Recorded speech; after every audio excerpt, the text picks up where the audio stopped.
texting your girlfriend right now while we're in the middle of the live show? I'm texting all my different girlfriends. Because if you don't text, no one tunes in. You know what I'm saying? It's true.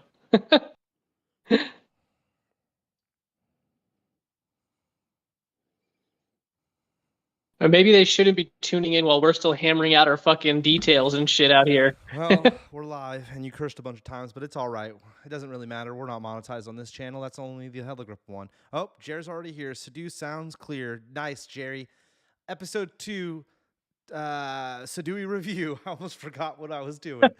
We are back with Justin, and I want to apologize to everybody that, the last week and a half, both me and Justin each have a team that was in the NBA playoffs, and our schedules weren't lining up because either Justin's team would be playing or my team would be playing, and vice versa, back and forth. It was kind of going like that. So we didn't get a chance to do our MLB episode. And now at this point, we're going to put the MLB episode on hold just to fill everyone in, Justin, on what we're doing tonight. We are now going to actually talk more NBA because, man, it's been a crazy playoff so far. It's been amazing. It's actually, it's been really crazy in the sense that like the high profile series like Kings Warriors, which we'll jump into right now, and then, Clippers or the Lakers Grizzlies were like really good series, But for the most part, we haven't got a lot of great games.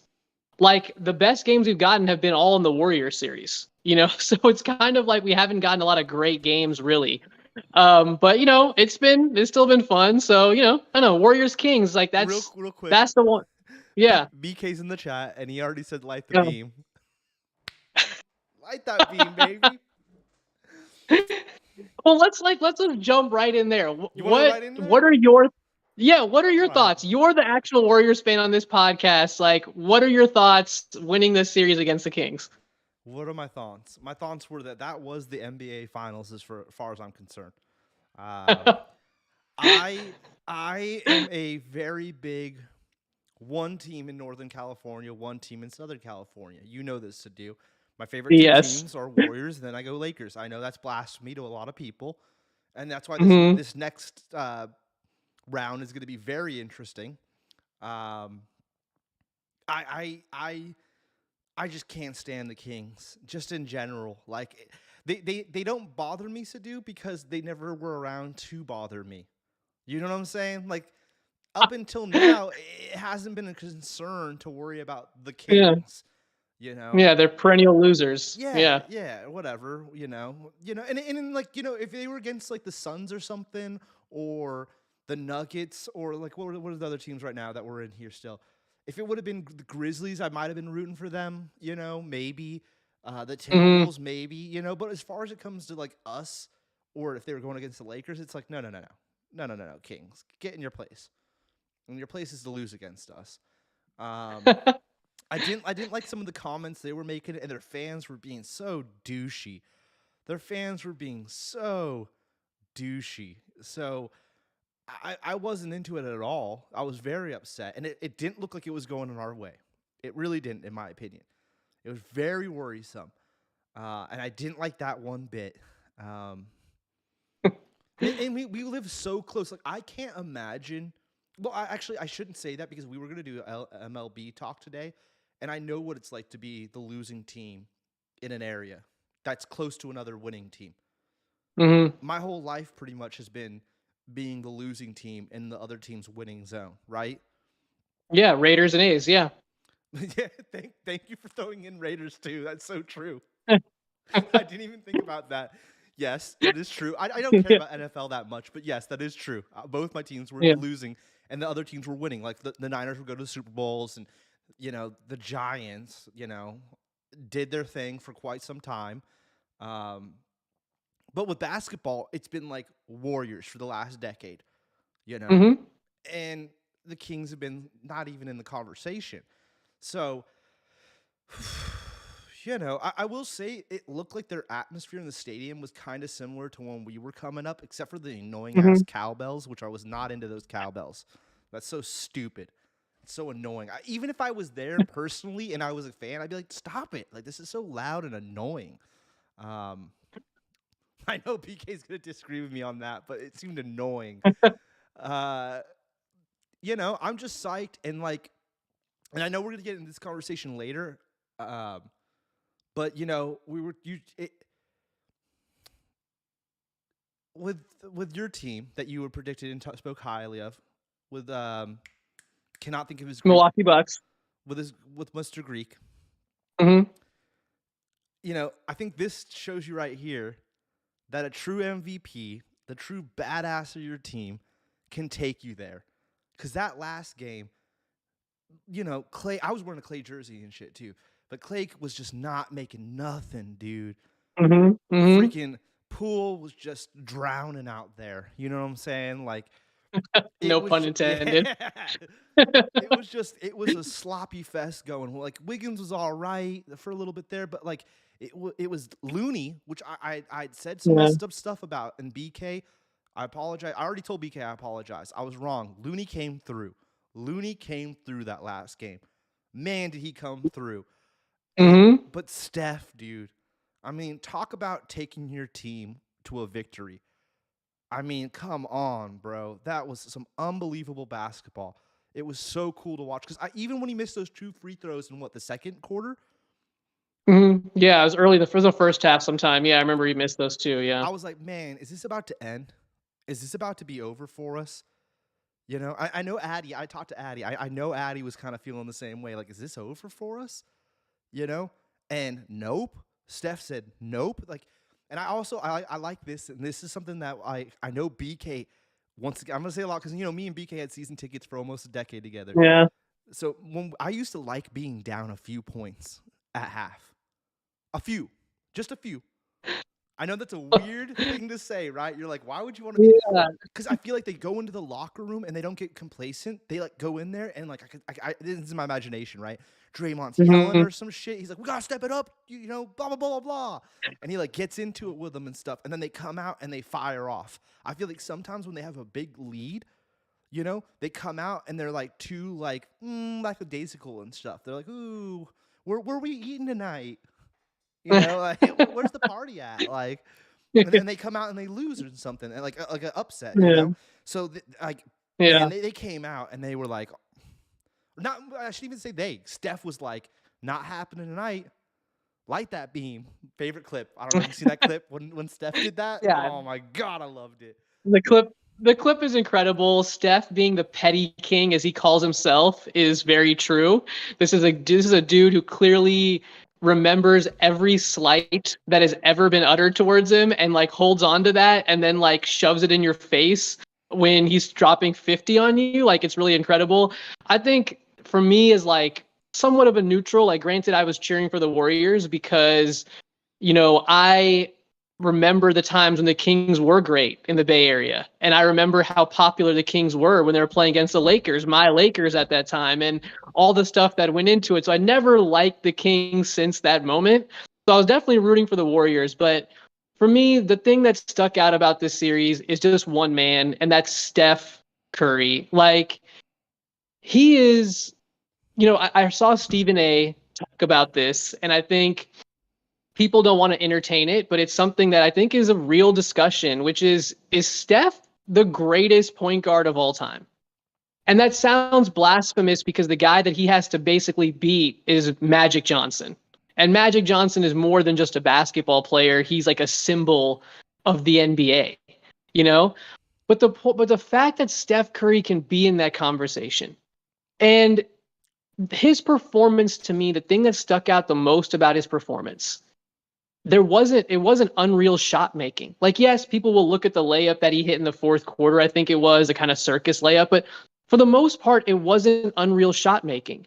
It was just a steady diet of, I'm going to kill you. I understand how to get my shots, to get to my spots, and I'm going to systematically and in a very like process-based manner, I'm going to kill you.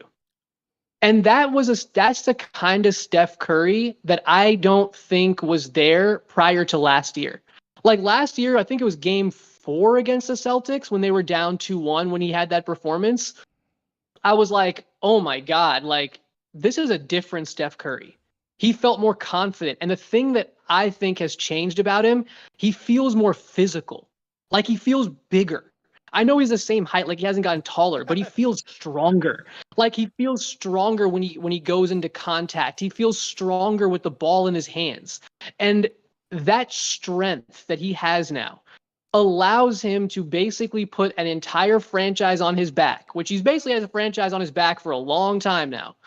But to put the franchise on his back and carry them forward. Like Klay Thompson and Draymond Green, and I say this with all sincerity, they should be giving away half of their career earnings, if not more, to Steph Curry.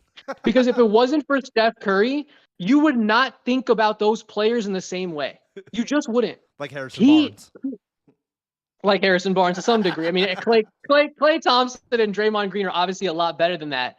But what I'm saying is like the way that he creates so much. Real quick, just keep talking. Okay, sure.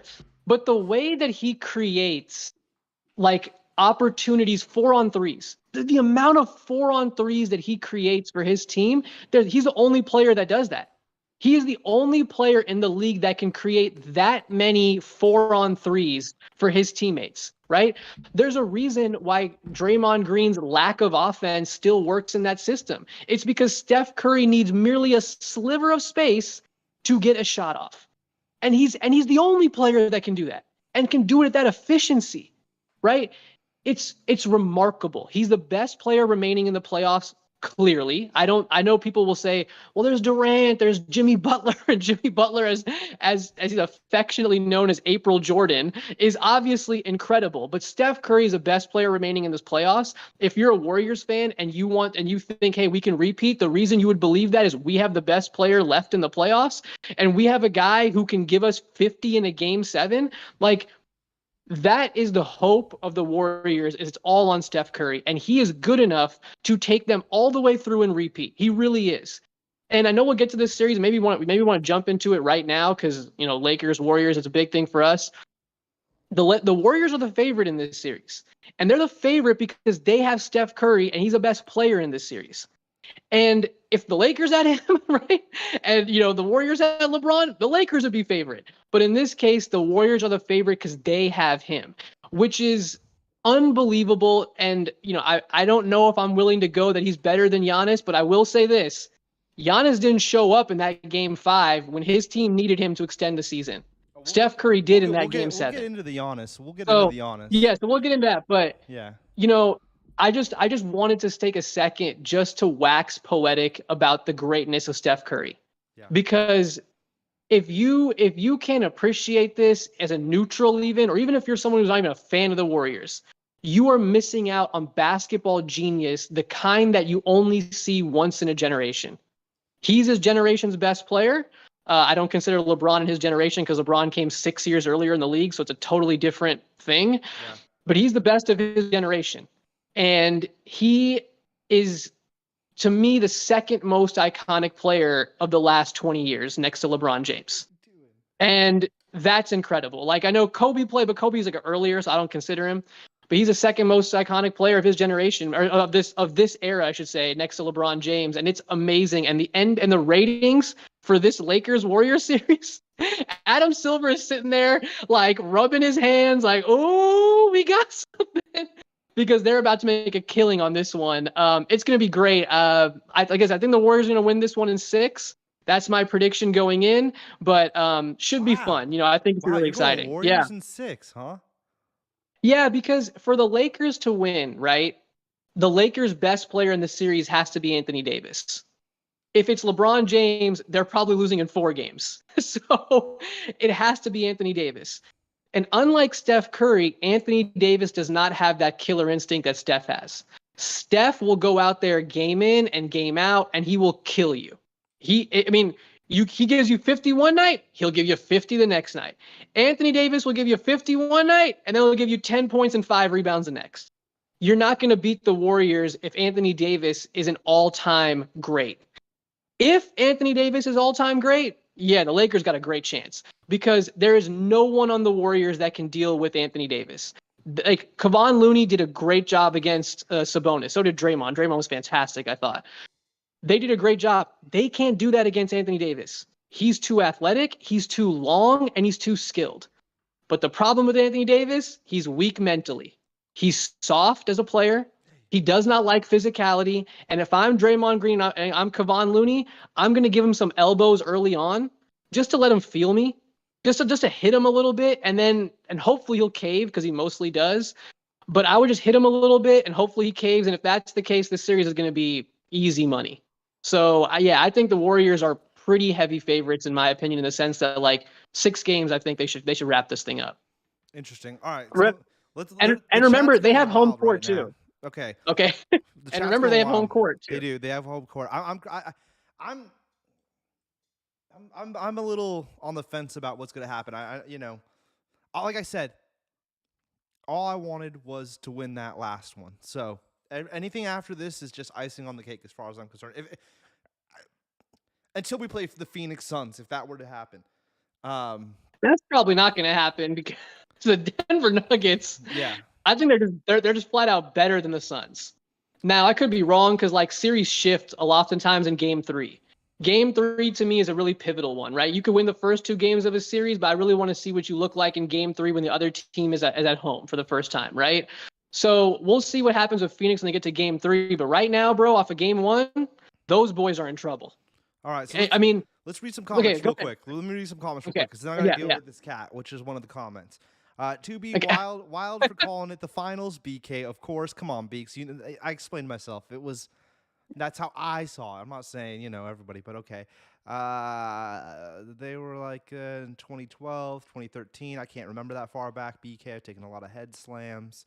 Sabonis is the David Lee. I don't know about that. BK. No, I'm with you. Oh, BK agreed with me with the cowbell. Well, thank you, BK. Siddhuey is a sellout Laker fan. Wow, BK's. That's Jer. That's Jer. No, that was BK. That was BK. Wow. Jer's big question, and I'll answer this: is what is that cat? And more cat is what he wrote. Jer, that is my yeah, neighbor's. I agree with that. That's my neighbor's cat, who Misty, great cat. She just walks up to the windows and bangs her head on it until I let her in. Like, legit bangs her head and then like does this motion. It's very weird. I saw her right here doing it and staring at me, so I felt obligated to let her in. I need to go see where she's going. Because if she messes up the couch, my mom goes nuts about it, which is understandable. What else we got here? That's the cat story right there. That's going to be taxing him for the finals. Yeah, she is adorable, Jerry. To be sounding like he's rooting for the Lakers. Now, I'm not rooting for the Lakers necessarily, BK. I will root for the Lakers and LeBron if we were to lose to them against whatever team is in the next round. But I'm not rooting for the Lakers. I'm rooting for the Warriors 100%. I'm always going to root for Steph and the boys. Draymond especially, too. That's my guy. And I've heard rumors, mainly from McMaster, that they're going to dismantle the team if they were to lose and stuff, which I don't know. Siddhuey, if you want to go off on that. Siddhuey, BK also. I do want to go off on that. All right, then, Siddhuey, you go off on that real quick. No. Go deal with this cat. You talk about. Okay, yeah, go look at the cat. I think, the dismantling, I think, is going to occur even if they win the title this year. And the reason for that is I genuinely think, based on a lot of the things that we have seen and heard from the Warriors, I think they're just tired of Draymond. I genuinely think that the team, the franchise, is just tired of his nonsense. And I have a feeling that they want to move on from him. I think that's not a great idea. Because Draymond Green, for all of his foibles, I've always wanted to use that word, for all of his foibles, he's a great defensive player.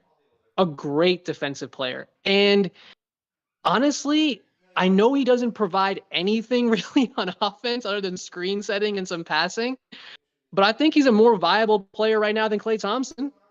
And who is more important to the Steph Curry way of life than Draymond Green? Like, Steph needs Draymond's screen setting. He needs that kind of mind meld that he has with Draymond. One of the things that's amazing about Kevon Looney is Kevon Looney actually performs a reasonable facsimile of Draymond Green when he's out there. But you notice when he's out there and Draymond's not, the tempo slows down. You notice the offense doesn't flow as quickly even in the half court. Forget the full court. Not even the half court doesn't flow. Draymond Green is arguably the greatest power forward passer we've ever seen. And that's a pretty big statement when you consider a lot of the guys who played the four. Like him, Kevin McHale, like you're talking about that kind of level of passer. So if you lose him, man, I do wonder how that affects Steph Curry. Like I wonder, I don't think Steph can develop that kind of mind meld with anyone else. So I think that's a problem, but I think the organization is tired of Draymond Green, and I understand it. And I wouldn't be so. I'm pretty sure at least Clay or Draymond's gone this summer. I'm not. I don't want to. I would not bet on it because those guys are icons of the team. But I don't know, man. The feeling you get, the things that you hear from the team, it just feels like I'll be heartbroken. The writing's on the wall, especially for Draymond. I'll be heartbroken if it's Draymond. Heartbroken. He's the backbone of the Warriors. Without him, he's not though. He is though. He's not anymore. It's Steph Curry now. I'm telling you. He is the backbone of the Warriors. I think that he lost that when he punched Jordan Poole. Because Dude, part of Poole, what that was, oh my God, talk about overrated.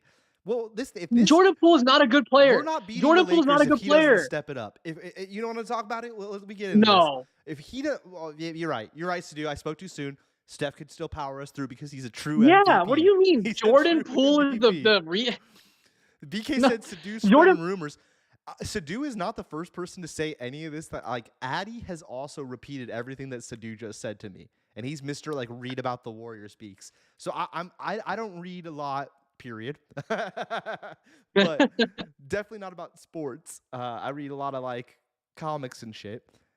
But Addy said that he heard the same thing. He even said that Bob might get let go. Joe Lacob is so weird. Like, it's almost like he basically tells people, yeah, you've done a great job for me for a long time, but you need to show your value to me. So go start a podcast, Bob Myers. It's like, what the hell is this? Like, I think I will say this for Bob Myers, or I will say this in the case of like going against Bob Myers. How many good draft picks has Bob Myers made in the last 5-6 years? 0? Wow. Has he made one good draft pick in the last 5 or 6 years? I don't think he's made a single one.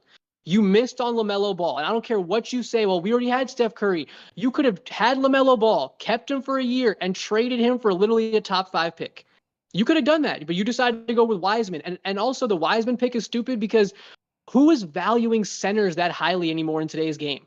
So I don't even understand what the point of that pick was. Right? You chose Kuminga. The pick right after Kuminga was Franz Wagner. You don't think Franz Wagner is 10 times the player that Kuminga is?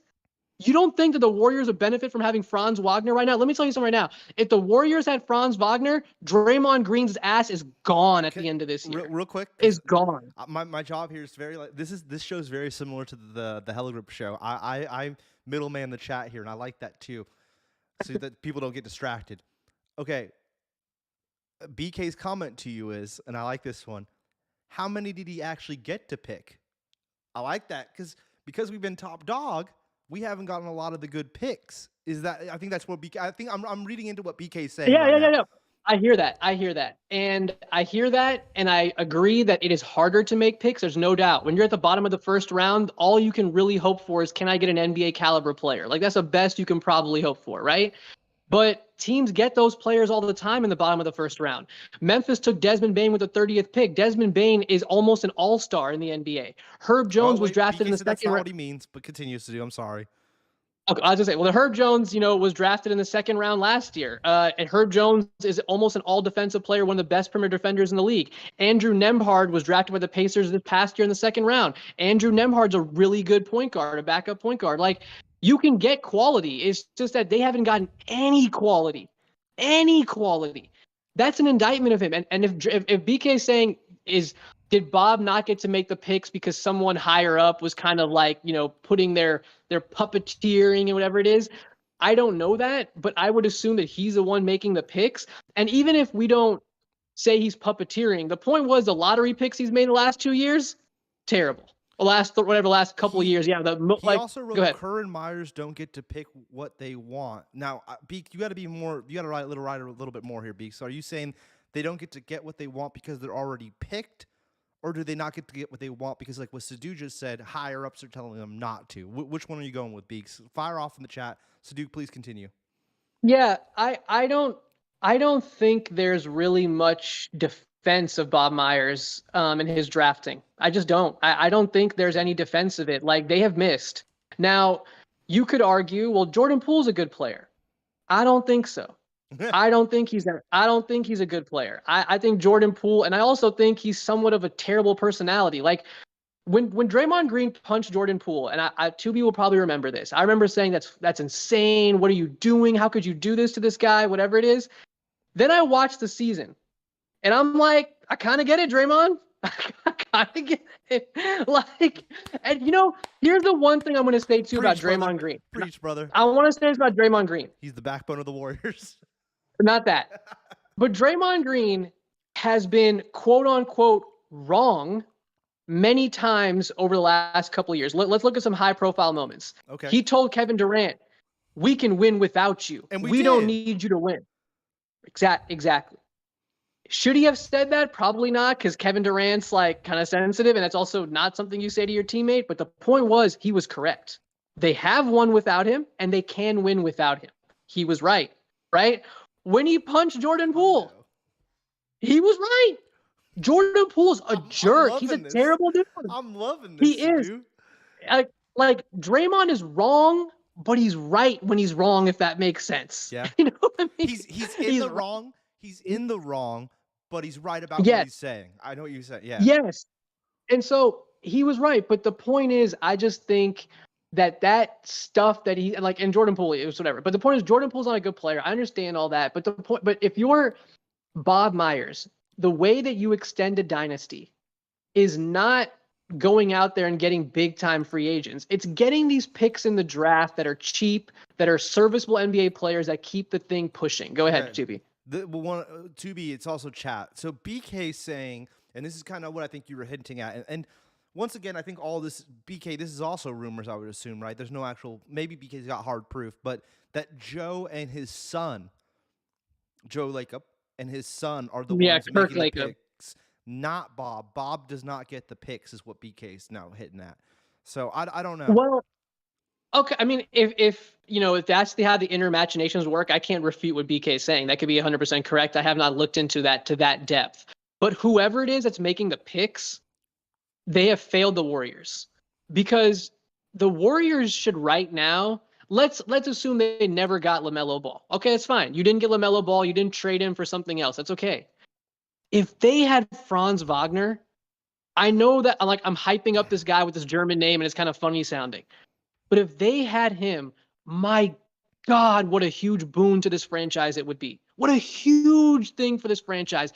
I think it would give them, I'd pick them to win the title this year with a lot more confidence than I did. I thought they'd actually make it to the finals, but they would lose. I would have picked them to win the whole thing if they had Franz Wagner, because these kind of little players who can mesh with Steph, that's exactly what you're looking for.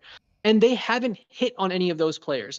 Moses Moody had a decent appearance in the last series, but the fact that he hasn't turned into that 3-and-D guy they were hoping for is a problem. And I do think that they're failing Steph a little bit and not giving him the talent that he needs around him. But that's just they need more, man. God, people forget this. Kobe dealt with that same thing.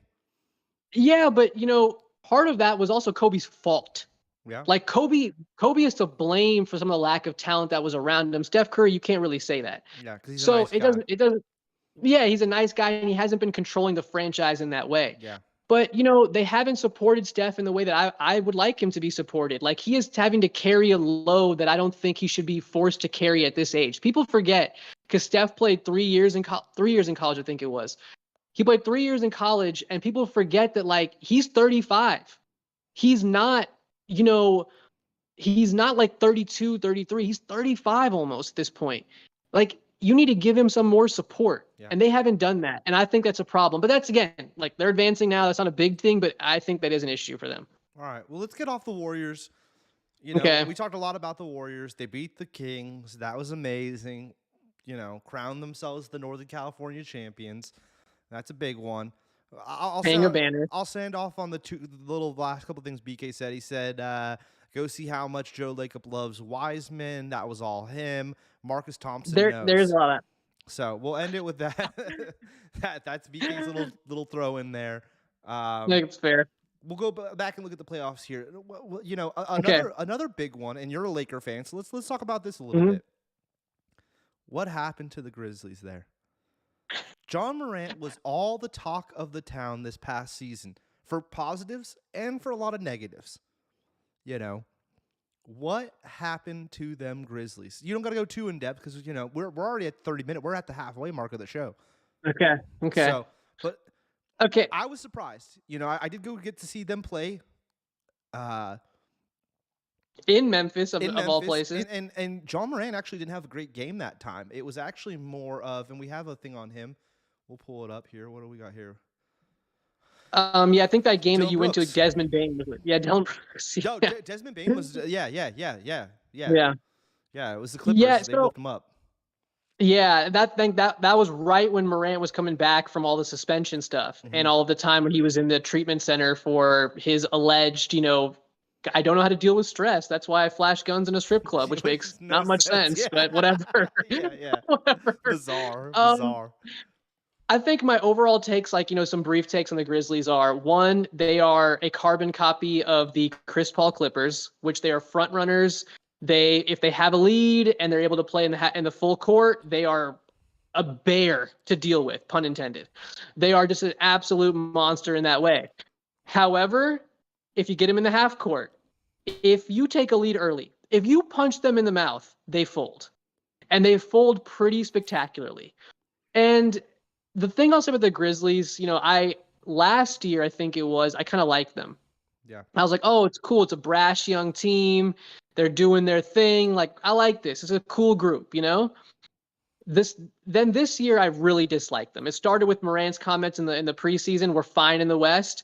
Listen, you can never say you're fine in the West when you did not advance past a single round. Or I think they won one round. I mean, they won the Timberwolves round, but you did not even get to the conference finals. Stop acting like you are fine in the West. And Steve Kerr has said this, and I love the way he phrased this. He goes, you need to have appropriate fear. And what he means by that is, don't be so scared that you're not confident and that you're not playing with that kind of bravado that you need. While at the same time, don't be so confident that you don't respect your opponent. The Grizzlies leaned too much into the latter. They were too confident and they didn't respect a lot of their opponents. And if you don't do that, you're not going to prepare as well. You're not going to be ready for games, and that's why they struggled. They have some big decisions to make. Number one is the guy on that headline there, Dylan Brooks. Dylan, and I say your first name because it's such a stupid name. Sorry. But Dylan, if you're going to be someone that talks as much trash as you do, when things don't go your way, you can't skip media sessions. I was just about to ask you that. can't do that. Yeah. You have to stand up there and have the balls to actually speak when you lose. That's part of also being that. You can't just run away. And then for you to sit there and go, the media's made me a villain. I don't know why you guys have painted me this way. First of all, your teammate's nickname for you is Dylan the Villain. So that means that your own teammates call you a villain. You kicked a cameraman who was doing nothing more than filming a game. Pushed him down. Yeah. You pushed a cameraman who's doing nothing more than filming a game. You don't think that people are going to dislike you? Yep. You don't think that people are going to think you're a villain for that behavior? Yep. Like, you are just an idiot, Dylan Brooks. And I hope you understand this. Like, I hope you get this through to you. You're probably not going to be there next year because you're a minus on that team. You don't hit shots. You don't pass the ball well. You don't rebound well. The only thing you really do is you're a Patrick Beverly redux, where you kind of play some defense, but for the most part, you're just talking out there. But you're really not doing much. Okay? And they don't, and no team needs that. So they're going to probably get rid of you. And here's the other thing too, Dylan Brooks. You were hoping for some big ass contract. You ain't getting that. You ain't getting that, brother. No one's paying big money for a 33% 3-point shooter. No one's doing that. Okay? So you're not getting bigger money. And here's the other thing too. You're an annoying person who teams don't like, who teams get up for when they see you across the floor because they want to kick your ass, right? You know what happens to players like that interview dude who almost tried to fight them earlier this season? during the Laker game. Tried to. Oh, Shannon Sharp? Yeah, wasn't that against them? Yeah. That was against the Lakers. Yeah, it was the Grizzlies, Lakers, and Dylan Brooks, and yeah, they all kind of. It was a big thing. Yeah, to take him out, dude. It was crazy, yeah, bro. yeah. It was crazy, and And he so seems like Dylan a nice Brooks guy. Like I was surprised. Who, Dylan or Shannon Sharp? No. Dylan Brooks seems everything you're saying about Dylan Brooks, which is part of the reason I like him almost a little bit. I totally agree with you, Siddhuey. I like the idea of him, and to be honest, when I saw them play in person, he was the one putting on the show. Yeah, John Morant wasn't really playing that well that night. Yeah, he was really kind of putting on the show, and I was like, wow, this guy's kind of impressive when you're actually there in person and stuff. And I'm surrounded by the Memphis fans, and they're hooting and hollering, so you get into the game, and you're like, oh, shit. sure. This is fun. Yeah. But the thing that you said I 100% agree with is if you're going to talk all this shit, you got to show up to the press conference. You cannot have to. You cannot bounce out the press conference. You ran your mouth for days. You got to show up now. Like, you put yourself in that position. BK did say one thing that I'll read off real quick is he says he's got more respect for the Grizzlies than the King, or less respect for the Grizzlies. He's got more respect for the Kings, is what BK was saying. I personally don't agree with that, Beaks, but I see where BK's coming from. I personally don't agree. But on the Kings, real quick, because you talked about how Dylan Brooks isn't going to get his contract. We skipped over this one thing I was going to ask you. There was a lot of rumors. Harrison Barnes? Yes, there was a lot of rumors, or not rumors. They straight said during one of the games that he was playing for a big contract. Do you think with the outcome of that, do they re-sign Harrison Barnes to a fat contract? Not a fat contract, but I do think they try to figure out a way to re-sign him. So the reason is, I'm not going to get too into the NBA contracts and how they work, but a lot of cases, let's say you have a guy signed for $20 million and you let that player go. That doesn't mean you have $20 million to go spend in the market. Generally speaking, you have less than that, like $10 million to spend in the open market. I won't get into the details of why that's the case, but that's usually why that's the case. So for the Kings, they have to decide, if we let go of Harrison Barnes, can we find someone else in the free agent market who can give us comparable talent, but is going to be available at a lot cheaper price, right? Because we can't afford someone for more than like a certain amount of money. I don't know if they're going to find that player. So I do think they're going to try to work a deal with Harrison Barnes. But there is some issues with Harrison Barnes going forward. Like, Harrison Barnes, I think people have to give him credit. When he came to the Kings, he's helped them in a lot of ways that were small, but like, if you were really like an NBA nerd, it was like, man, Harrison Barnes is really helping that team. Like, he's spacing the floor, he's knocking down threes. He seemed to be a decent leader. Guys seemed to gravitate towards him. And in a franchise that just needed some decent human beings, Harrison Barnes was a decent human being there, and he helped, void. you know? He was filling that void. Yeah. And I think people need to give him a little bit of credit for that. But Harrison Barnes can no longer make above the break threes. For those wondering what above the break threes is, you'll notice the 3-point line, it kind of comes up like a straight line, then it starts to curve. The minute it starts to curve, that's called above the break. That's where the break of that curve, right? If you really want to know if a guy's a great 3-point shooter, they shoot well from above the break threes. So if a guy is just shooting like PJ Tucker shoots really well from the corners, right? But PJ Tucker's not a great 3-point shooter because he can't shoot them well above the break. So one of the things that you always look for in a player is you go, what's his above the break 3-point percentage? And if it's high, that generally tells you he's probably a good 3-point shooter, right? Harrison Barnes' above the break threes have really cratered. And if you watch the Warriors this past series, they left him alone above the break. The only time they guarded Harrison Barnes in the corners, but not above the break threes. Because they knew. So if he they knew. So if he's not going to provide you that kind of spacing, I'm hesitant about re-signing him, but I don't know, man. He's a good guy. He's been there for a while. The Kings may just be like, you know what? Yeah, let's just keep it together. But his talent has definitely dropped, man. And he's not the same player he was even 2 years ago. Yeah. So the Kings got to consider that for sure. Okay. Well, let's look back at the thing. So we covered the Grizzlies a little bit. They messed up. I do think that they have potential to be back next year, and you know,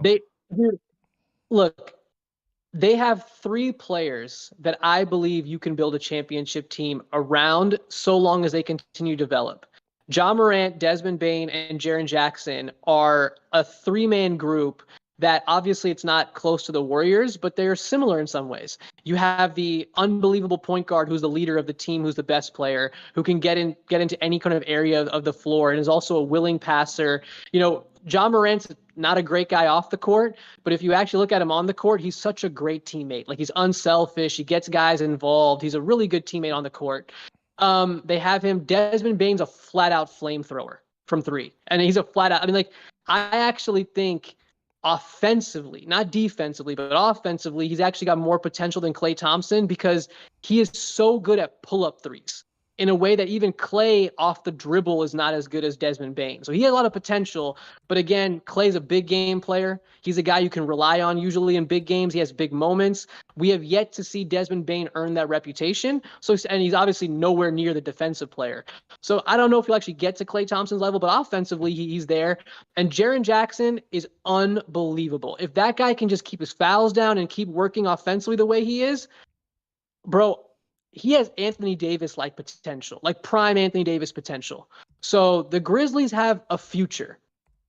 But the question is, off the court, will Ja Morant continue to get better? And will Desmond Bane and Jaren Jackson also get better? And if they do, the Grizzlies still have a bright future, I think. So that's what I'd say about them, at least, Anyway, but yeah. Running a quick little poll here. Who do you think will win? Lakers, Warriors, just to see what happens. And I like doing the polls. Okay, so we've covered the whole bottom of the bracket of the West, and we're already tonight might be a little bit longer of an episode. We'll see. If we're gonna wrap it up, we should definitely wrap up Giannis. But we're gonna go over everything a little bit. We just don't go super into depth. We'll keep it. Okay, well, I'll make it quick. Yeah, I told you, Siddhuey, we weren't gonna get to baseball as much as I want to get to baseball. But you know what? We got all summer to talk about baseball when there is no basketball. We do. So exactly. We'll hold off on the whole depressing A's storyline that I really honestly don't.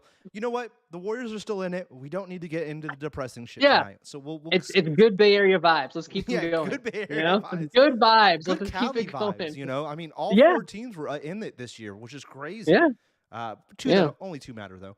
Yeah. And BK, real quick, the Black Falcon didn't even invite Draymond to the freaking wedding. Okay, so don't get off that high horse here, BK. We're Draymond people. What happened to you? It's more of a joke. That's a joke, BK. All right. All right, the Suns and Clippers. I really wanted the Clippers to beat the bejeebus out of the Suns. And the reason I say that, I hate the Clippers, but the reason I say that is purely because I cannot stand Durant and the Suns. I cannot just stand Durant jumping teams. I also do enjoy Westbrook. As much as I hate Kawhi Leonard and his giant monster hands, I do really like Westbrook. I've always thought Westbrook was an interesting feller. He's so he's explosive, or whatever you want to say. Yeah. Now, the one thing I thought was interesting to me, and BK was saying a bunch of things about pro wrestling and how they should have promos cut, which I totally agree with BK. I also BK made another suggestion in chat about how there should be a WWF or E style belt for the MVP. I totally agree with that one too, BK. Genius ideas, BK. You should become commissioner of the NBA. Yeah. But going into the crowd and threatening fans and not getting a suspension or anything. I mean, I know Draymond did what I thought was a very WWE style stomach slam on that, or foot stamp. If you watch it, dude, it's so not that bad. It was so fake. But Westbrook, who I already said I do enjoy, him going into did you see that clip, Siddhuey, where he went into the fans? Yeah. That was wild, bro.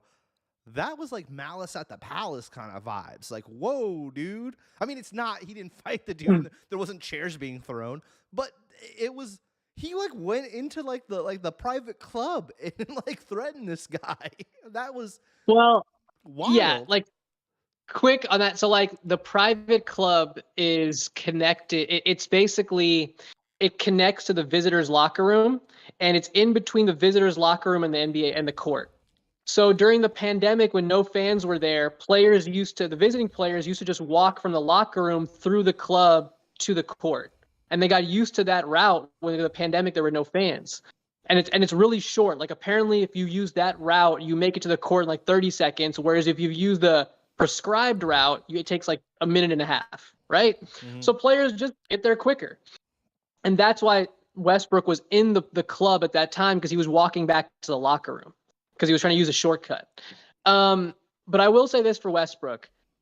You know, he soured me a lot based on what he did with the Lakers. But, you know, if you are going to be a guy like Westbrook, where you are taunting everyone at every turn, when he scores on someone, he cradles the baby, right? Or he goes, "You're too small." He's always taunting people. When one of the fans calls you Westbrick, bro, you can't be sensitive about that and act and be all crazy. You just can't. You can't be that guy. I'm sorry. And also, fans deserve to be able to banter with the players or say something to the players. I've always felt like as long as the fans aren't saying things like "I'm gonna skin your mother" or something absurd like that, like if they're just keeping it within like PG kind of bounds, that's cool. And saying Westbrook, excuse me, that's a funny little taunt. So Westbrick has got to get over that stuff and just move on with his life. But yeah, they lost the series. The Suns are advancing, but I don't think the Suns are getting past the Nuggets. So you may be able to celebrate the Suns being knocked out very soon. So Fats has joined the party, which always used to have Fats. Always used to have Fats. Fats said, "Whoa!" And Fats is adding on. Or wait, my bad. I thought it was Fats, and it's Nick D. Blues. I don't know why. Hey, Nick D. I thought this was Fats for some reason, just because the comments. But Nick D said that they should add more ladders. Wow, I thought that was Fats for some reason. Wow, I'm totally off. He said add more ladders and that the crowd should never feel safe, which is Nick's never been to a live basketball. I don't know about that one, Nick. But I did like this last one.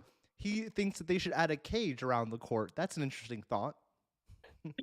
You know, the reason, like, so in soccer, they used to have, some of the stadiums still have these big like fences, like separating the stands and the field.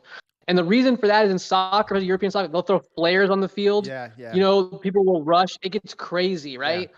But one of the things that does, man, is it ruins a viewer experience.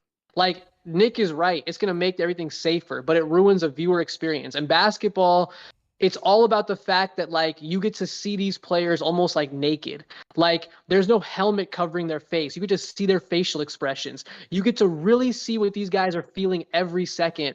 And I feel like putting fences or putting sort of barriers, it would lose that intimacy that you feel when you're watching basketball. And I think that's important for how you enjoy basketball as a sport. Yeah. So, but yeah, I do want to say this one thing with the Nuggets.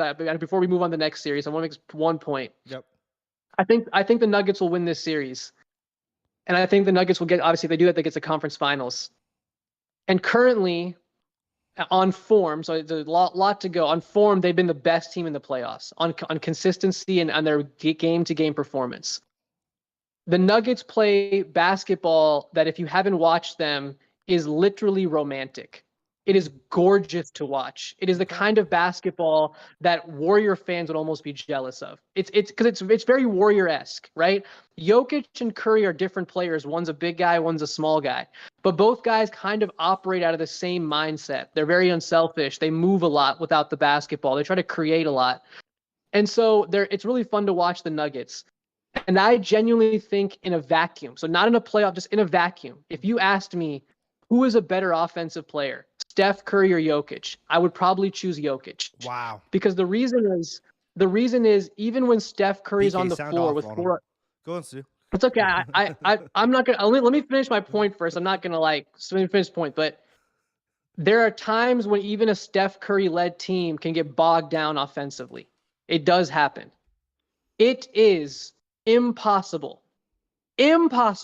to bog down a Jokic-led offense. He's just too varied.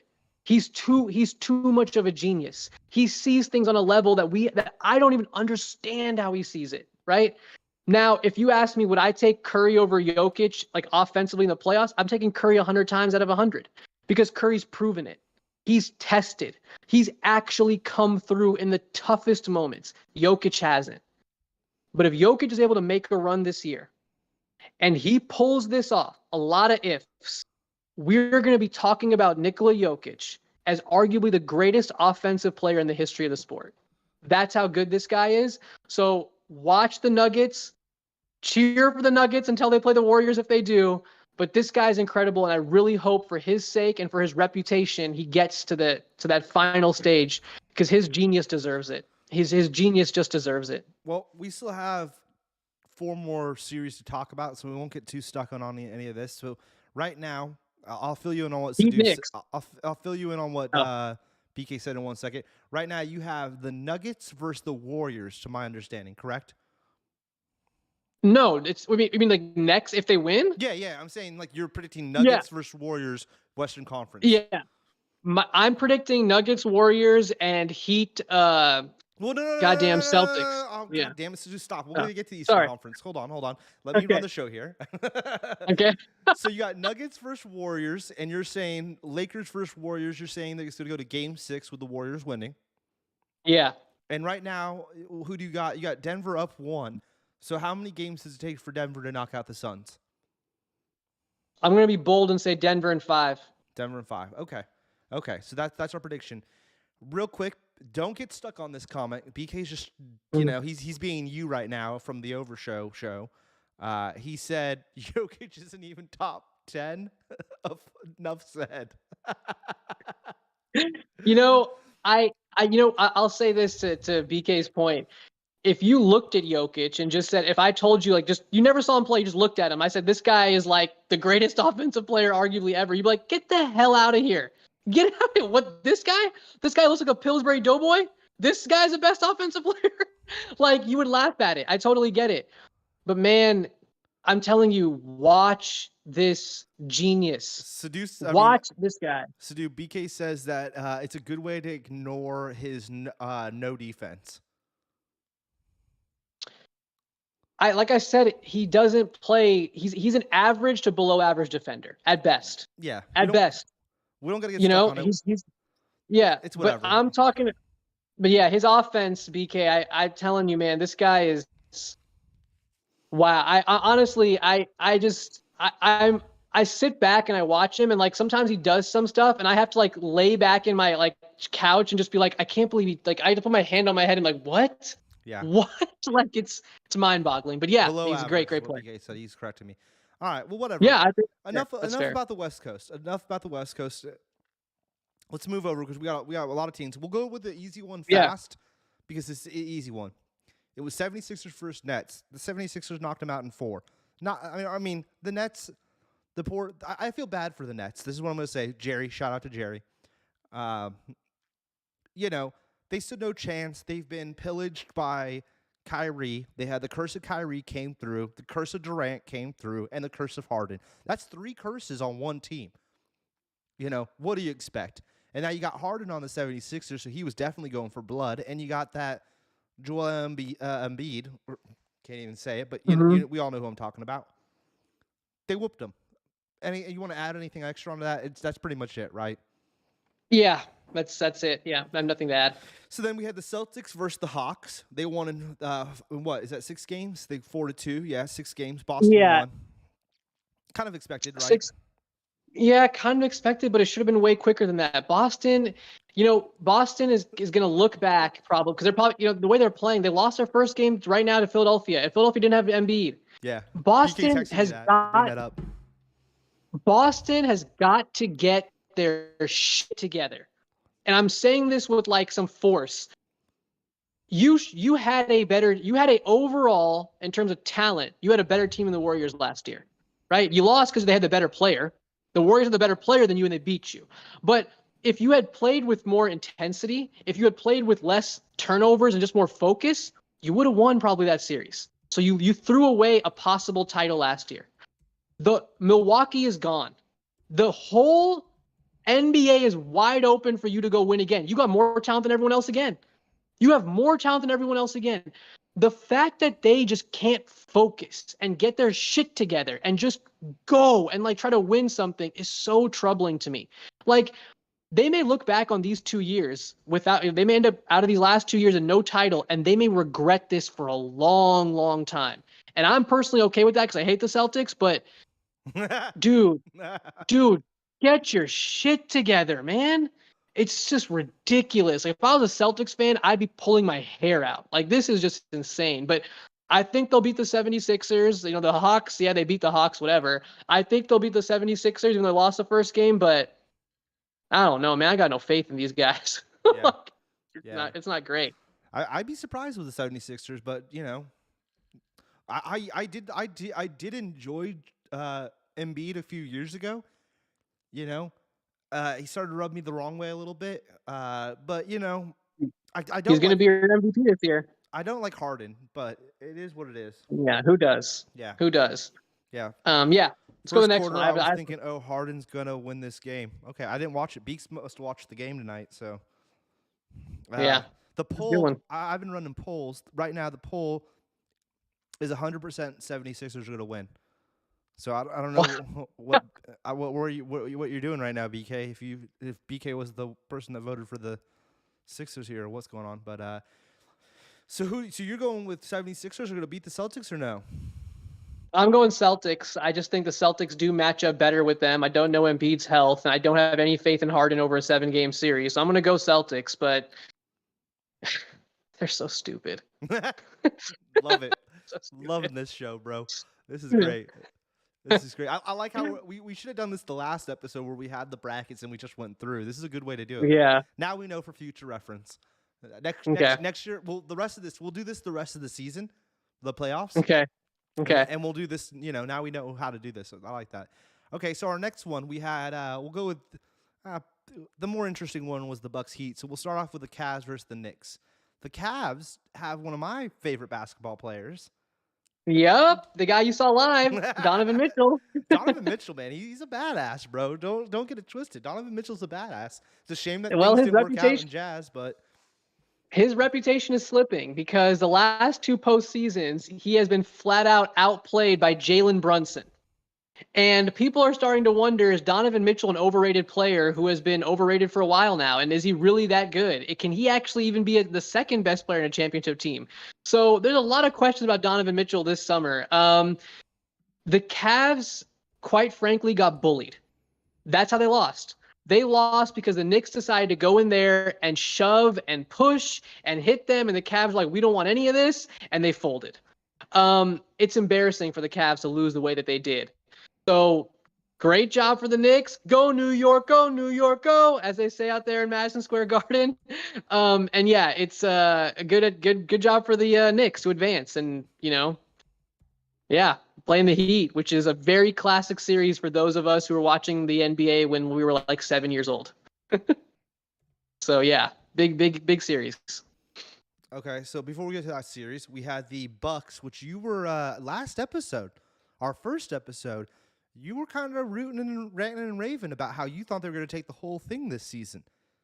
I did, and then after we spoke, Giannis got hurt in the first game. Which complicated things, but that's no excuse for them losing in 5 games to the 8th seed. 5 games, dude. That's crazy. 5 games to the 8th seed. And look, there's so many things that went wrong. I think Giannis does deserve blame because he missed all those free throws in game 5. He was not great in game 5. And was he injured? Yeah. I mean, there was a lot of reports that said that he really shouldn't have been playing in this series. But I'm the kind of person where it's like, you did play, so I'm going to expect something out of you when you're out there on the court. He didn't give us that much.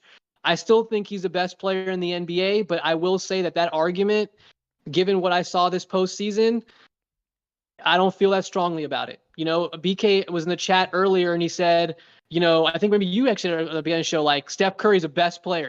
All you guys forgot about that. And you know what? I can't push back on that, really. Not after what I saw from Giannis and the Bucks this postseason. So I was disappointed. I'm most disappointed with Mike Budenholzer, the coach, who literally wasn't even coaching. He was just watching the series. Like, they were like the Heat would go on like a 15-0 run and he wouldn't call a timeout. It was almost like he was sitting there with like popcorn and just watching it, like, oh, this is a good game, man. I'm glad I got good seats to this. It's like, dude, you're the coach. You got to coach the game. And he didn't do that, which was really disappointing.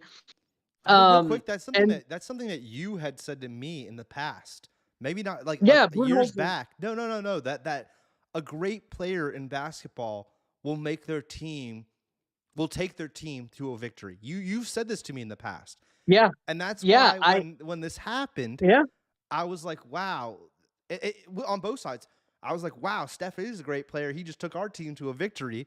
And same goes for it the other way around with Giannis losing. Mm-hmm. It's like, well, Giannis, I guess you're not that great of a player because you kind of slipped up, like in a short amount of games too. Yeah, I'm 100% with you. Yes, I do believe that. It's one of the reasons why I thought the Warriors would win Game 7. I'm like, they got Steph Curry. I expect him to show up, right? Giannis didn't show up. Now, here's where I might be, maybe I'm being kind to him because I am a fan, but he was injured. And Giannis has stepped up when it's mattered. Like when he played Phoenix in the finals, they needed him to have a great game, and he gave us 52 and 14. Yeah. Like he did show up when it mattered. So we have seen him do that. But look, man, this is a black mark on his resume. It just is. And there is no and you criticizing and saying, yeah, he should have stepped up. I can't say you're wrong at all. Because yeah, he was hurt. I'm just making jokes, but no. But it's real. Like, dude, you're out there on the floor. I know you're hurt, but you gotta do something more than what you gave them. And he couldn't.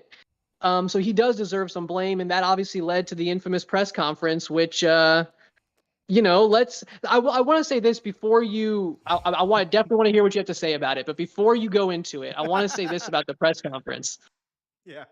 This press conference has become such a big deal that soccer teams in Europe, that I watch a lot of soccer, so I'm always watching the press conferences and shit like that. Coaches and players are being asked about this interview in their press conferences. Real Madrid is probably the most famous team in the world. Their coach was being asked about Giannis's press conference. Like, this thing has taken on a life of its own. So I just want to tee that up. Like, this has become a world press conference in a way. Like, it's become such a big deal. But I want to hear what you have to say first, because I have a different take, but I want to hear what you have to say about what he said.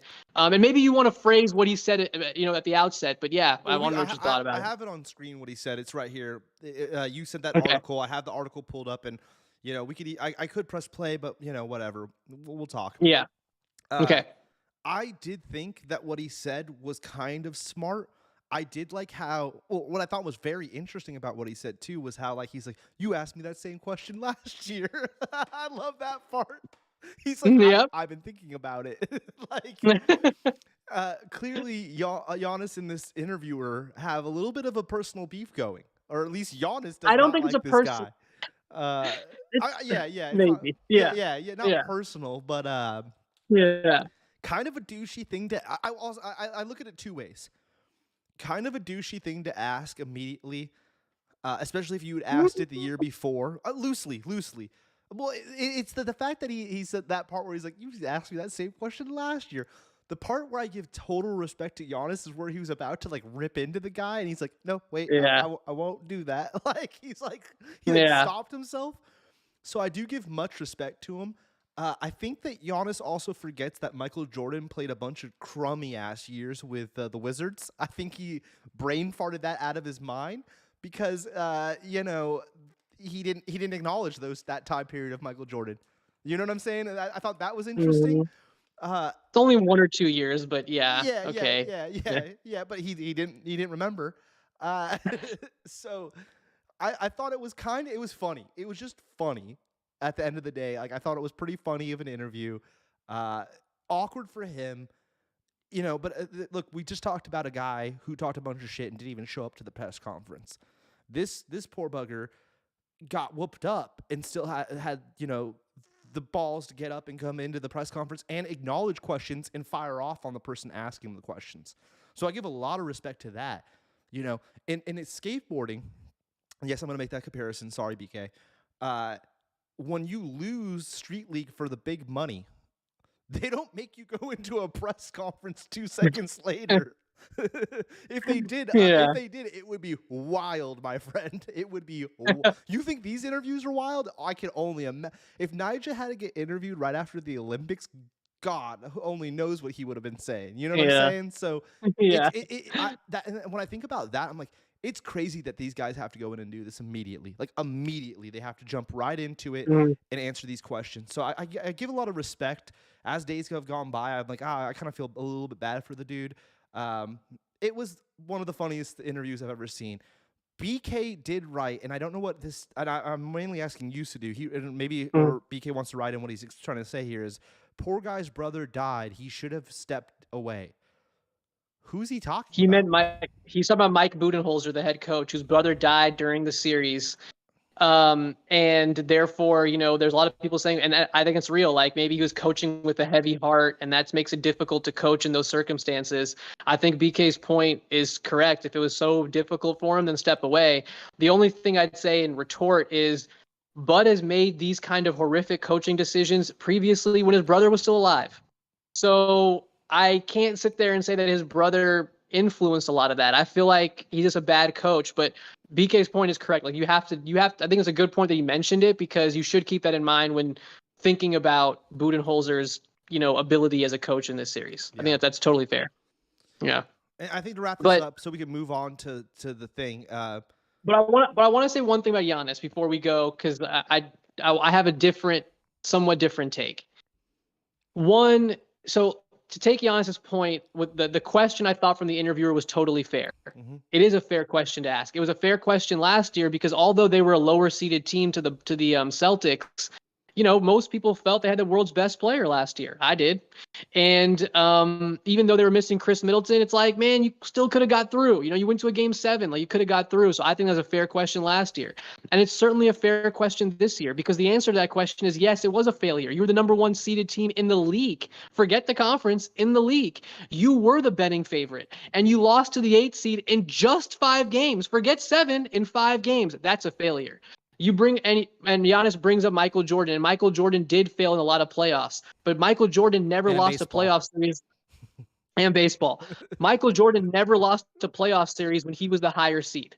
That never happened in Michael Jordan's career. So to sit there and say, well, I'm going to compare my situation to Michael Jordan, no, you can't. That's very true. Michael Jordan never lost as a 1 seed, dog. So that never happened to Michael. So it's a little different. So that's another thing. Right? Man, with the knowledge here. So it's not another thing. Also, if you ask Michael this question after a game, he would tell you it was a failure. Yeah. But that's Michael. That's Michael's. Giannis, you have to I think Giannis is never ever going to see him losing in basketball as a failure because this is a dude who is literally a black tall dude growing up in Athens, fucking, Greece, trying to sell CDs and food on shit on the street to make money so he could live. His parents couldn't get citizenship. Like he has lived a rough life. He got to the NBA, and if he wasn't drafted by the Bucks at that 15th pick, he would have been deported. Like there's like a real thing about he would have been sent back to Greece, and he would never have been able to make it back to the NBA. Right? This guy has gone through so much. The fact that he's brought his family here and he has them thriving in the way that he is, he is never going to see losing a basketball game as a failure. He can't see that because of what his life was like, So when people sit there and go, man, he should take this harder, it's like, dude, Giannis is competitive. He takes things hard. He's just not going to see it as a failure because of his background. That's the way I look at it. But look, this was a failure of a season. This was a failure of a series. And the Michael Jordan thing, like I said, Michael never lost the higher seed. So you can't bring that comparison. And when Michael did lose, it was really on his rise up. It wasn't when Michael became like fully entrenched as a best player, he never lost. That's the story of Michael Jordan. When Michael became the best, all he did was win, and then win some more. So it's not the same comparison. So I just want to mention that about Giannis. It's a little different, buddy. But I love you. If you get if you go a year at work and you don't get a raise, do you consider it a failure? Different strokes, bro. Sorry, Giannis. Doesn't work like that, bro. But anyway, yeah, right, that's my thing on that. Let's get to what. Yeah, let's wrap. I know we're going way over, so let's we're fine, bro. We'll do what we want unless you got something to do. But real quick, right now, and we're on the Heat versus Knicks. Right now, it's 50-50. Our fans have voted 50-50. That's because only 2 people voted, so it's very easy 50-50 here. Heat versus Knicks. Who are you picking to do and in how many games? Miami's up 1 game. Oh, you know what, too? So, hold on. We didn't even, we talked all about Giannis. We didn't give enough credit to Jimmy Butler. Giannis dropped the ball. That's what I was going to talk about. Yeah, that's what I was going to talk about when you mentioned this Heat, the Knicks preview. Look, man, at this point, I don't know how to explain it. Like, I don't know how to explain a guy who, for 82 games, is a very good to great player. He's an all-star player, Jimmy Butler, every single year. And years when he's healthy, you will often debate him to make like third team All NBA. So he's kind of those type of player. How does a guy go from being that to being arguably the best player in the NBA once the playoffs Yeah. start? What the hell? What the hell? And you know what? Jimmy Butler is not a great shooter. He's not. He's not some, Kyrie-esque ball handler. Jimmy Butler literally wins because he just bullies people. He wants to win because he wants to hit you, and he'll keep hitting you, and he's physical. He talks trash. He talks the kind of trash I can't even believe exists. He went to Drew Holiday, looked that man in the face, and said, "You can't fucking guard me." Like 2 inches from his face. Then when he scored against him, like later in the game, he looked at Drew Holiday and goes, "On your head, on your head," like pointing on you. It happened to you, Drew Holiday. It's insane. And I want to bring back everyone's memory if you forgot what is perhaps one of the most iconic moments in NBA history. Jimmy Butler is upset with Karl Anthony Towns because Karl Anthony Towns is a little bitch, and he hates the Minnesota Timberwolves. So what does he do? He shows up to a Minnesota Timberwolves practice, takes all the bench players, and beats all the starters, and then leaves the practice while it's still going on. It's still going on, mind you. Goes home. The players still don't know that he's left. There's like, I wonder where Jimmy's at. Like, is he still around the facility? Where's Jimmy at? They're still at practice. The practice is wrapping up. They turn on their TV. Who's on their TV? Jimmy Butler giving an interview because he's at home at this point while they're still at practice. And he's giving an interview telling the interviewer that I killed all of my teammates in a scrimmage. This is the man that Jimmy Butler is. He's an insane person, but it helps in the postseason. The Miami Heat are like zombies. They're the best coach team. They have the best coach in the NBA. They are just unbelievable. And like they're gonna win this series, I think, if Jimmy Butler's healthy. Right now he's hurt. There's still a little questions about his health Rolled the rest ankle, of the right? series.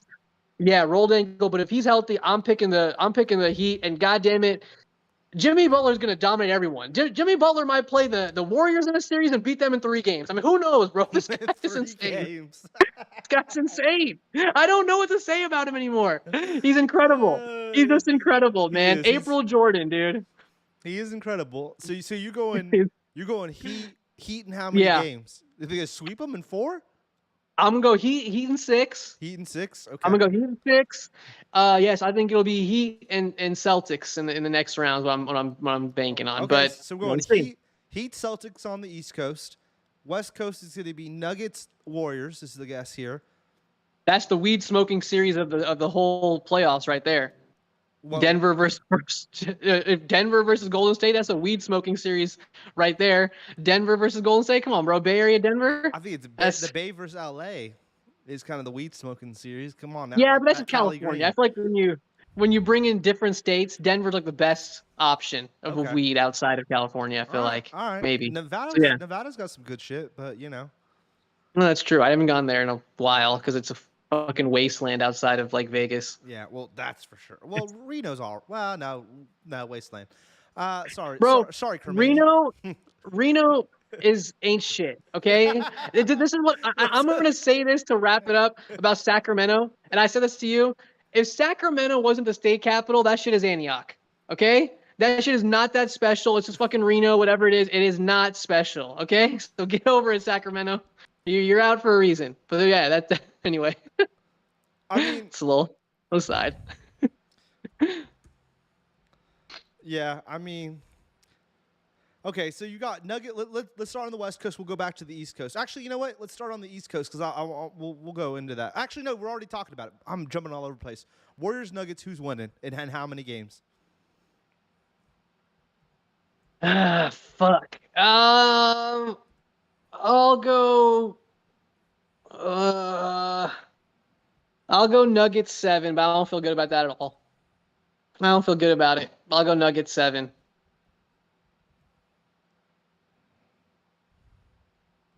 Nuggets 7. Mm-hmm. Okay. So you got Nuggets now Yeah. on the West Coast, and now we got the Heat and the Celtics. Who's winning? Heat, Celtics.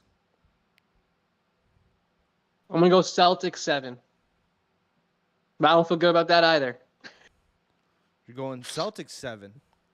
Yeah. So now we got Nuggets, Celtics for the NBA title. Who Nuggets. wins? Okay. Nuggets in 7. You got a lot of sevens going here, bro. You thinking a And lot of bro, game sevens, huh? I go in game 7 because I don't know who really to pick. And if it's toss up, I'm gonna think it's gonna go 7 games. I just think it's so wide open. Like, like I said, Steph Curry's the best player remaining. So if you were a betting man, I would bet on him. But I'm not a betting man. So if you were a betting man, I'd bet on the best player. But, Denver's looking good, man, and I don't know. I'm just gonna go Denver, but I don't feel good about it. So yeah. Yeah. Yeah. Wow. So that's Yeah. interesting. That's interesting. That's going to be a boring finals, in my opinion. But Well, there's just not much star power, right? I mean, like that's the thing. I mean, if the NBA wants star power, they better hope that the winner of like the Warriors or Lakers make the finals. yeah, Because or otherwise the you're not going to get that star power. or the Suns knock out the Nuggets. Yeah, but the Suns don't have that star power either. What do you Like think? They I got know Durant, and they got Yeah, they got CP3. You got Durant, and you got Devin. I date every hot model in LA, Brooks. yeah, Booker, but yeah, Booker. Yeah, my bad. I mean, yeah, but I don't know. It's fucking Phoenix, bro. Like everyone who goes to a Phoenix Suns game looks like a Simpsons character. Like they just look weird out there. They're just weird in Arizona. So Talk about a desert wasteland. Oh my god, bro. seriously, Oh my god. bro, Arizona, like, you know how you go to like certain places in the Midwest, like Cedar Rapids, and it's like, geez, are these guys still in the 1980s? Like, how come they haven't advanced, like, and caught up? Phoenix is kind of like that, and like Arizona's kind of like that, where it's like, why are you guys all weird? Why are your noses misshapen? Why is everyone here doing meth? Like, what's going on? Like, what's wrong with this place? I don't know. I don't have a high view of Arizona. There's some good homies out in AZ, but for the most part, you're Oh right. yeah, You're right. I always think every city probably in the country has some real people in there, like some cool people. Every city in the country's got to have them, right? But it's what's your volume of that? How many people do you have? Probably a lot less in Arizona than in, Oakland. Yeah, well, Yeah. yeah. Yeah. All right, bro. Well, I mean, that seems like a good. No one. Let's see. No one wrote anything for my question of who's winning the NBA Finals. So I guess no one in the chat knows. BK isn't even going to give it. BK threw out Nuggets in 6, which I don't know. He also was shitting on Antioch, but Beaks. Hey, see, he sees my vision. It is what it is. It is what it is. The Yak. I mean, yeah. I'd like to see. I personally, my personal opinion, I'd like to see the Heat make it, but I'd also like to see the Knicks make it because New York's like going crazy for them. So I feel like I'd like to see either of those two teams. It's a shame that they're the matchup right now, but either of those two teams make it to the finals, it'd be cool. No offense to BK, I don't care about the Celtics. Whatever. Get out of here, Celtics. 76ers, kind of same vibe. Could care less about either of those. I kind of would like the Celtics to beat the 76ers, but at the same time, I don't necessarily want the Celtics to go all the way. So it's hard. That's a hard call. If it was like 76ers make it to the NBA Finals, and it's like 76ers versus Nuggets, what a trash finals that would be, in my personal opinion. I think the ratings alone would fall off, but that's just my personal opinion. I have no real input here. If the Heat, if the Knicks, Celtics, Warriors, or Lakers, if one of those 4 teams is not in the NBA Finals, the ratings are going to be pretty low. Like I just think the ratings are going to be low, but what do we care? We're not the NBA's rating committee, so we don't bother us any. Yeah, we're not buying commercial space or Yeah. What do like we that. care? We don't care. Yeah. Yeah. We're here for the ball. Yeah. I mean, it'll be interesting games, but yeah, I mean, clearly we both have a lot written on this Warriors-Lakers round. Like, it's going to be very interesting to watch that.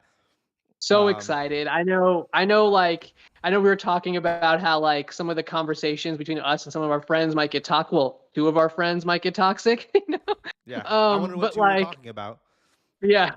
But for me it's exciting. I think it's so cool to see these two players, go at it again, Steph and LeBron. I think these personalities, I think it's going to be great. And yeah, like I said, I think the Warriors will win, but that doesn't mean that it won't be fun. So, let's I mean, enjoy it. the Warriors versus LeBron has been an ongoing thing at this point. Yeah. There's gonna be a documentary or even a movie about the Warriors versus LeBron at this point.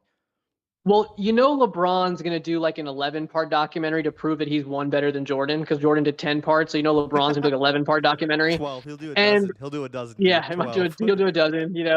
And I'm sure like, look, it's kind of amazing to say that, but LeBron's only rival his entire career is Steph Curry and the Warriors.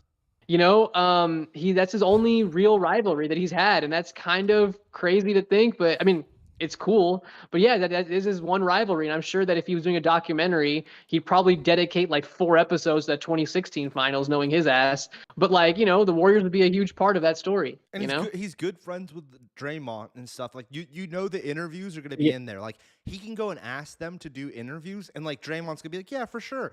Like there's gonna be interviews. Yeah. I'm looking forward to that. And unlike BK, I know BK's so upset with me, I enjoy watching LeBron. So because he is the Jordan of our time period, whether he's better or not, I'm not gonna argue that. I wasn't around as a kid watching LeBron. I was watching cartoons. I mean, my bad, Jordan. Yeah. But I've watched LeBron for years now. Live and in person and on TV, we've seen LeBron. I've lucky enough to have seen him play in Cleveland. Like, Yeah. I can't. He's, I'm looking forward to that documentary. That's what I was really getting at. I hope he gets it to HBO and not Netflix. You know what I'm saying? Like, well, I think given that he already has a partnership with HBO, probably he would work with them. Yeah. Yeah, it'll be interesting. Yeah, I mean, I don't want to go too much into LeBron because it's just whatever, but I remember his debut. I remember this hyped guy. I remember when I was in high school, and I remember how hyped he was. I remember all the talk about this guy. And I was like, well, let's see. And then his first game, I was like, wow, he really is really good. And to think that he has literally been a big part of my sports life since 2003. That's 20 years. 20 years of my life, LeBron has been a big fixture of. He clearly is the Jordan of his era. And like you said, whether or not he's better is a debate for other people. But, he's a player that I think will all, whether you like him or dislike him, you'll miss him when he's gone. You'll miss the LeBron, like just being a part of the NBA, So same with Steph. Yeah. Same with Steph. Oh yeah, 100%. Steph, LeBron, I think those will be the two guys you'll really miss. Durant will be like, oh, he's gone, but it's like you won't miss him really. No, he'll have like fake accounts on Twitter and shit, and still be sounding off. Yeah, idiot. He'll 100% he works in media when it's over because he's gonna want to keep talking and get his stuff out. So in the summer, yeah. We're gonna dedicate a whole episode to what's going on with Durant and his mom, but we'll save that episode for the summer. We'll wrap up this episode because we're almost at an hour and a half, Siddhuey. Yeah. Oh shit. Yeah. So real quick, Jerry said Lakers. BK said, I really hope it's no fun for Siddhuey. I'm sorry. Whatever, BK. Fair. And then BK said some lame stuff about, and I only say this because I'm such an A's diehard that like BK's like, my Bay Area friends, sellout friends. Like, BK, get out of here, bro. My goddamn A's are leaving because everyone in the East Bay had to sell out to San Francisco. Don't get me started on calling people sellouts, bro. Yeah, that's right, BK. Fire off on me now. And to end that, I will switch this to right here where it shows. Because there's nothing that breaks my heart more than this happening. And we'll get into that on a different episode. For sure. But there's a lot more to talk about that. About yeah, selling out, man. Oh my god, bro. Oh my god, just heartbreaking. And that was supposed to be our episode tonight. That was yeah. I know, BK. I was just making a joke. Because whenever I think about sellouts and all of that, what breaks my heart is that the A's are leaving, and I do truly blame it on, and I'm sorry, Beaks, I do blame it on the popularity of the Giants and them taking a lot of the East Bay fans. You know what I'm saying? I don't know, Siddhuey. We'll have a whole episode dedicated to this. Yeah, we'll talk about this later. There's a lot to say about it. And but yeah. but anyways, point being, BK threw that out there. Point being, though, I think it is going to be. It's funny though because BK said all that. It's like we're already getting into the Laker Warrior. You know, it's about. I'm sure there's going to be some text. Fun. There's going to be some text messages going off. I know 2 people that are going to be sounding off on text messages. Like tomorrow night. I'm gonna look at my phone, and I know me and Siddhuey are both gonna be in the conversation. Neither of us are gonna say anything. Yeah. Yeah. And there's gonna be 2 other people that we're friends with sounding off on each other. I am loosely with BK, but like I said, look, if it goes down to if it's Lakers Suns in the conference, come on, Lakers, you got to be kidding me. You got to be come on. Let me ask you this, BK, and I'll let chat catch up. BK, if it's Lakers Suns, are you really going to be rooting for KD and the Suns? That's what I really want to know. Is that who you're rooting for, Beaks? Like, come on, bro. Like, there's no way. And I know I'm jumping ahead of myself. Hopefully it will be Warriors versus the Suns, or actually hopefully it'll be Warriors versus the Nuggets. But man, there's no way, Siddhuey, no way in hell. No way in hell I want that. I do not want KD getting another ring. I feel like this is like the Shaq Kobe thing. You know what I'm saying? You remember that time period? You remember that time period? Yeah. Do I remember that time period? Yeah. I mean, yeah, it's kind of like that, but I think the difference is for a lot of people, they're going to see Steph as the better player. It's just, I don't think it's as much of a debate. Do you? For what? Yeah, I think it's hard. I was thinking about this. How much do you factor in career accomplishments versus do you just look at a player in a vacuum and say who's better? I think you have to factor in career accomplishments. So for me, Steph is better. Because Steph has led multiple teams to championships, and Durant hasn't. So I have to say Steph. BK just said his son's going to lose in the finals again. Get out of here, BK. No. Oh, that's BK. a great comment. That's a great comment, though. It's a BK comment. It is a BK. It's a BK comment. It is a BK comment. God. Beaks, that kind of upsets me, but I'll let it slide. Yeah, all right. BK really hates the Lakers. I get it. So that's fine. I get it. That's fair. Deep down, he's a Celtic fan. Like, that's his secondary team. I get it, Beaks. I get it. But my second team's Lakers. I grew up with you guys and Kobe, so that's been beaten into my head. I don't know. Whatever. We'll be back next week. Real quick with the sound off. Please like, comment, subscribe. I know that the 2 people that are still watching already probably do all of that, so that I'm not talking to you 2. Shout out to BK and Jerry and Nick D. Yes. For watching. Shout out to you guys for listening. Show. This is our second episode. Thank you. Siddhuey Reviewy. Siddhuey's killing it on this. We're to keep doing these as much as we can. If we don't get to one next week because of the layout of the playoffs and stuff, we'll make sure to do this exact same layout for the next conference. You know what I'm saying, Siddhuey? Yeah, for sure. Yeah. And then once we hit summer, and it will be about some MLB. And you said something that I want to write down, and I'm going to say it out loud now. We got to do some soccer episodes. I'll put on my jersey. Oh yeah. I'll put on my Barcelona jersey, and we'll have you sound off and teach me. And BK will for sure have something to say about soccer. We could make it thing. Next week, I think some of these series will probably be still going on. So there may be not much to preview as far as the next round. We could do a little soccer thing because soccer's wrapping up soon. So we could do a soccer kind of wrap up, and I could just give you a really good overview of what the hell's happening and what to pay attention to. And it'd be kind of cool. We'll do the main league. Yeah. Well, how does that work? Because there's so many different leagues. Yeah. I will drill it down so you only have to focus on 1 or 2 things. Okay. That's it. I'm gonna make it real simple for people. So yeah, we'll do it that way. Okay. Yeah. BK said, Jerry said Ted Lasso. Yes, I caught up on that, Jerry. I'm caught up on Ted Lasso. That's my knowledge on soccer. All right, guys. Thanks, everyone, for tuning in. This was the Siddhuey Review, Episode 2, and we'll be back. Peace.